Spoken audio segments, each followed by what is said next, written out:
Béla Victor János Bartók was born on March 25, 1881 in the Bananian town of Nagyszentmiklós, Hungary.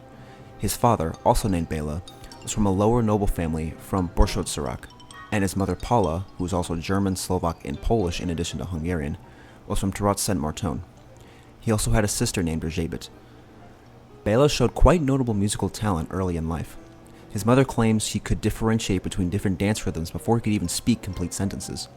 By the time he was 4, and without any formal teaching, he could play 40 different pieces on the piano. When he was 7, his father died. The family then moved to Nagyszólós and eventually Pressburg. While in Nagyszólós, Béla gave his first public recital at age 11. One of the pieces performed was his composition, The Course of the Danube. He then began taking lessons with pianist László Erkel.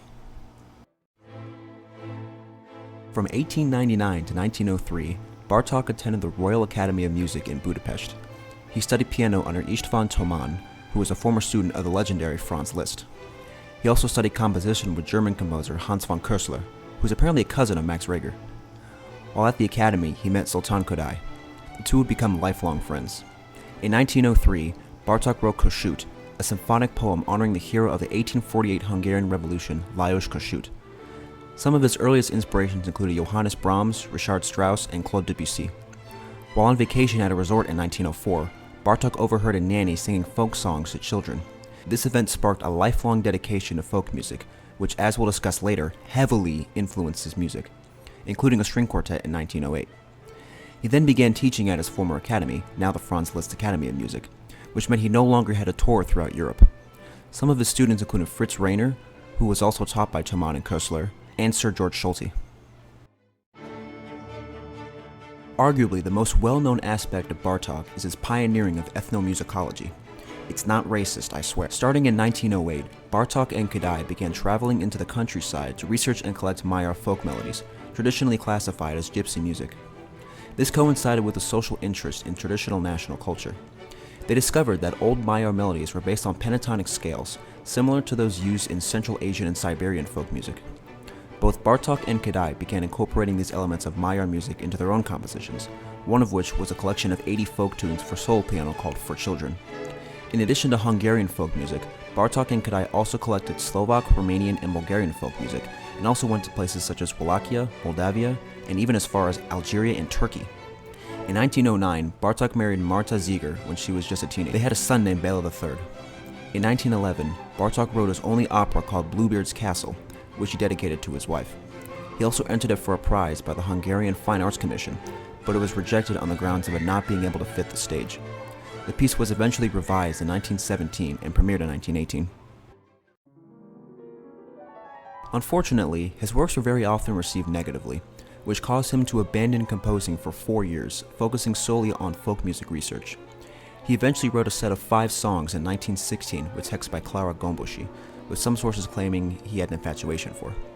Bartók then wrote his ballet The Wooden Prince in 1916, his second string quartet in 1917, and another ballet called The Miraculous Mandarin in 1918, although due to its suggestive content, it wouldn't be performed for another 8 years.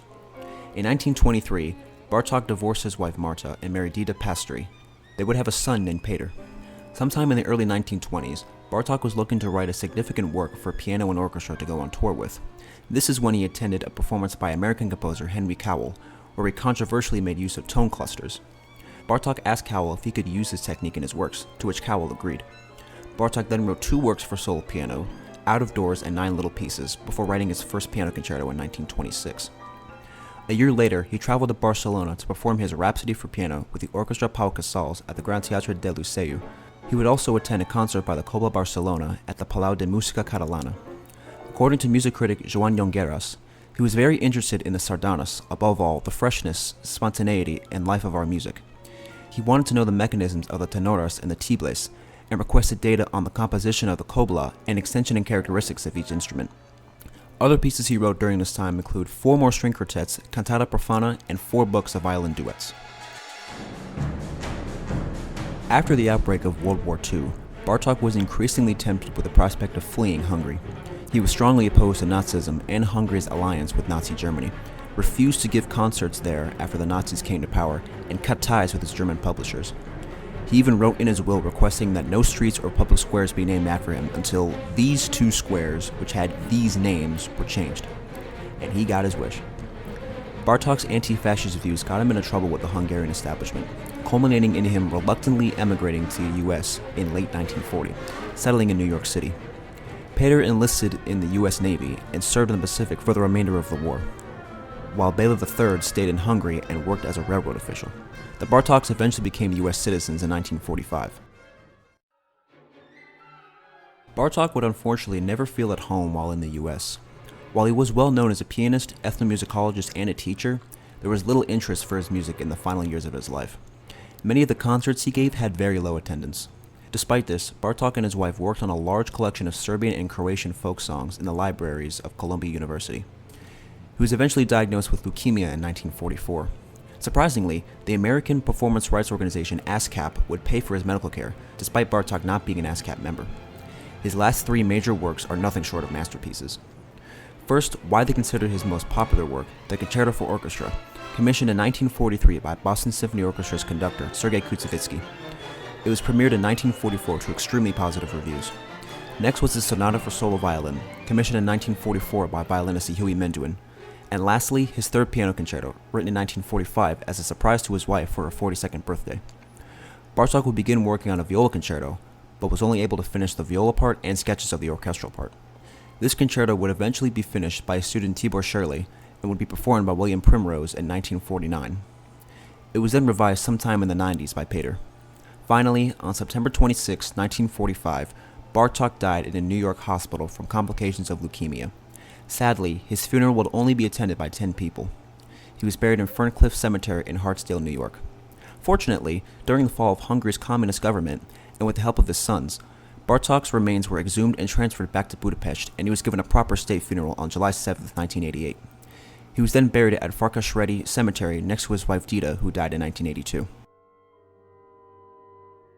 Throughout the 20th century, there were two major trends in classical music: the breakdown of conventional tonality and the revival of nationalism as a source of inspiration, the latter first beginning with Mikhail Glinka and Antonin Dvorak.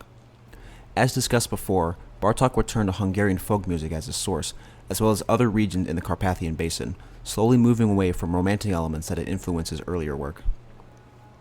One major characteristic of this style that I haven't mentioned is his night music, which David Schneider describes in his book Bartók, Hungary, and the Renewal of Tradition as eerie dissonances providing a backdrop to sounds of nature and lonely melodies. Yeah. I do. I love it. Don't you? I guess so.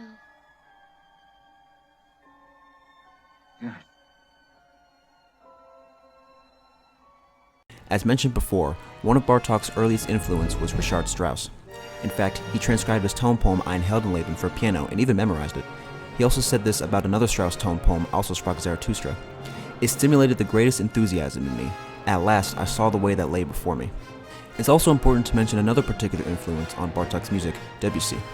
He would say of him, Debussy's great service to music was to reawaken among all musicians an awareness of harmony and its possibilities, in that he was just as important as Beethoven, who revealed to us the possibilities of progressive form, or as Bach, who showed us the transcendent significance of counterpoint.